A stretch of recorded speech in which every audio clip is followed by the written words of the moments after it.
Top 10 Incredible Stories from the Birth of Ancient Egypt. You will never guess what the number one story is. Like and subscribe for weekly videos.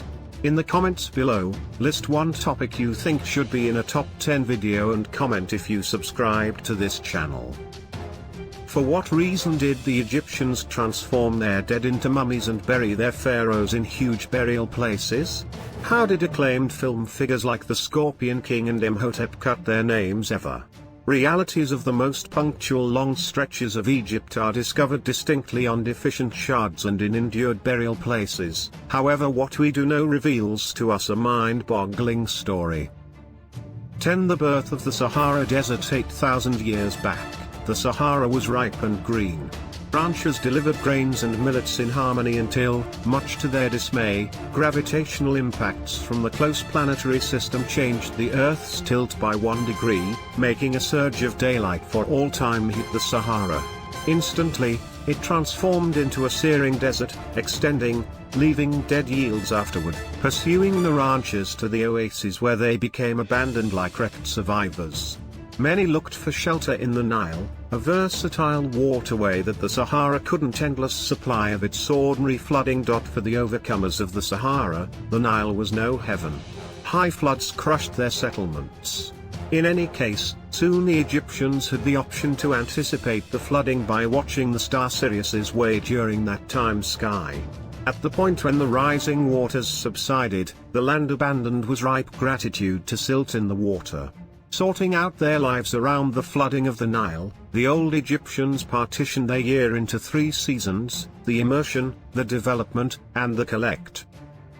9. The Scorpion King. The old Egyptians set up 2 principal realms around 3400 BC, the Lower Kingdom at the northern mouth of the Nile, called Lower in light of the fact that the Nile streams down from the south, and the Upper Kingdom in the southern desert lands. During this period, a lord from the Upper Kingdom emerged whose name was referred to just as Scorpion. He attacked and vanquished, his intent to join all the grounds of old Egypt. Individuals built up an unrefined type of putting down, and it was utilized to account the Scorpion King's endeavors. This type of composing would before long advance into what we know today as symbolic representations, the composed language of antiquated Egypt. In any case, the Scorpion King passed on before he could achieve his objective. The 2 realms remained separate. Facts about the Scorpion King's life are uncommon archaeological finds. A stone alleviation that bears his name is potentially the most seasoned writing in a human presence. Archaeologists have found a divided illustrious mace head ascribed to the Scorpion King. Also, they have discovered what many accept to be his burial chamber in Abydos, containing relics engraved with a portion of Egypt's most punctual known writing. There may have been more signs inside, yet we may never know. Fortune trackers had pillaged the burial chamber sometime in the past. 8. The Divine King invents luxury. 100 years after the Scorpion King had fizzled, another succeeded. From the Upper Kingdom city of Hyrcanpolis came a man named Mummies. First he vanquished his neighbors, at that point he walked on Lower Egypt and joined the 2 grounds, and afterward he walked on brute swarms and extended the fringes of his new realm. He fixed the unification by wedding a Lower Egyptian princess. Under Mummies, the land found a sense of contentment. He established the capital, Memphis, by building a dam in the Nile and recovering the marshland. He got away from out-of-control dogs by bouncing on the rear of a crocodile and riding it to another shore, where he established the city of Crocodilopolis. Mummies' kin, their carries-on with liberated from significant concerns, created sports, chiseling, carpentry, and even figured out how to blend lager. Egypt turned into a place where there is lavishness. The Roman antiquarian Diodorus Siculus guaranteed that Mummies designed the idea of extravagance. Following 62 years of flourishing, Mummies met a vicious end when he was bitten to death by a hippopotamus. 7. Egypt's oldest mystery. In the event that you contemplate, Mummies may sound somewhat like the misrepresented endeavors of the most interesting man in the world, antiquarians concur. Nobody yet has found any contemporary proof of Mummies' presence. The entirety of his accounts originate from later ever, persuading he is a fictionalized society saint, or that Menes is a privileged title given to numerous individual rulers. The name significance of Menes is he who endures. Menes' actual character is one of the extraordinary riddles in Egyptian history. The common hypothesis is that he was really Narmer, the primary recorded ruler of the first dynasty, or his replacement Hor-Aha, or both. Hor-Aha might be Menes on the grounds that there are numerous pictographs that partner the names of the two.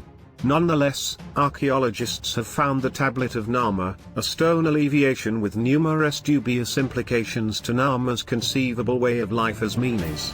Most telling is that the front of the palette shows Narmer wearing the red crown of Lower Egypt while on the back he is wearing the white crown of Upper Egypt. The crown of the pharaohs would proceed to be a blend of these two crowns. Numerous Egyptologists accept this suggests that Narmer was the unifier of Old Egypt, and consequently King Menes. 6 mummies before 3500 BC, the Egyptians covered their dead in shallow graves. The dryness of the sand, the warmth of the day and the cold of the night, and the absence of air in the grave dried out the body, making it be normally protected. The antiquated Egyptians built up the belief that the spirit would revisitation of its body after death, yet in the event that the spirit couldn't perceive its body as a result of rot, the spirit would get lost. They started supporting the characteristic conservation measure by getting dried out bodies with daylight or fire, and by relieving the tissue with smoke. 5 Mastabas' strict convictions and the fixation on the great beyond thrived under Hor-Aha. The sort of burial place he worked for himself was known as a mastaba, which seems as though the lower level of a pyramid without different levels stacked on top. Envision a pyramid cut off after the subsequent advance. Be that as it may, bodies not put away in the dry sand were isolated from the characteristic conservation measure. Since the lords actually needed to be covered safely with their assets, this drove the antiquated Egyptians to create embalmment methods so their bodies would not decay away in their extravagant burial chambers. For the earliest known female ruler at the point when the first dynasty sovereign Merneth's better half kicked the bucket around 2990 BC, her child Den was made ruler. Leia was too youthful to even consider ruling successfully, thus Merneth administered as sovereign official, making her the principal female ruler in recorded history. How long Merneth's rule endured is obscure. Sanctum's rule crossed 50 years, and during that time it extended militarily and monetarily, to such an extent that Den is respected the best pharaoh of the first dynasty. In any case, what amount of that can be credited to his mom?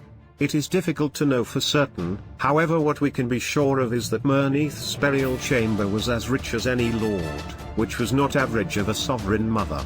Buried with her were 40 workers, relinquished creatures, and even a sun-oriented pontoon. Such pontoons were amassed inside burial chambers so mummies could utilize them to cruise in the sky with Ra, the Egyptian divine force of the sun. 3 free women. While antiquated Egyptian spouses would in general deal with the home, there were no limitations that shielded ladies from seeking after a free way of life. Any lady that picked a profession would get equivalent compensation for equivalent work. Ladies oversaw ranches or organizations, worked in the fields, or as weavers, babysitters, entertainers. There were no known wedding services in Old Egypt. The spouse essentially moved into a home with the husband and they were viewed as hitched, like the present precedent-based law relationship. The spouse could separate by moving once again into her folks' home, so, all things considered, she would be allowed to remarry. A lady's capacity to conceive an offspring was viewed as more significant than her virginity, so she had the option to get hitched and separated from numerous occasions, and single individuals were allowed to engage in sexual relations before marriage. Although the genders were nearer to correspondence in antiquated Egypt than they would be in numerous human advancements to follow, things were not great. Ladies were rebuffed more cruelly than men in the wake of submitting infidelity. A two-faced man was constrained into a separation, yet the lady was accepted to get disciplines as outrageous as execution. To the Dark Dynasty, Egypt kept on thriving under the rules of the rulers who followed Merneth. The first dynasty finished when the two expected beneficiaries of King Huia squabbled for the seat. The subtleties are lost to history, yet what is known is that an outsider interceded and asserted the seat for himself, starting another regal line. Little is known about the second dynasty of Egypt since records of the time were ineffectively kept, have not been found, or were destroyed. The scanty records do reveal to us that it was a disorderly and bizarre time of Egyptian history. Customarily the lords had adjusted themselves to Horus, the god who in the fantasies had become ruler of all Egypt. In any case, one ruler aligned himself with Seth, the divine force of the desert and carrier of confusion. 1 Imhotep the third dynasty started with King Djoser in 2670 BC, whose Kamali rule considered the structure of numerous landmarks. An average person by the name of Imhotep rose through the positions to turn into Djoser's most confided-in consultant. Imhotep was probably the sharpest individual in mankind's set of experiences, and was both a specialist and an engineer. He wrote a clinical papyrus without mystical reasoning that contained viable fixes and medical procedures, just as portrayed life structures and illnesses. He was the principal modeler to concoct utilizing support sections for building, and he planned the first historically speaking pyramid. The burial chamber of Djoser introduced the age of the pyramid manufacturers, otherwise called the Old Kingdom. In the ages to follow, Imhotep was revered as a lord of mending and intelligence.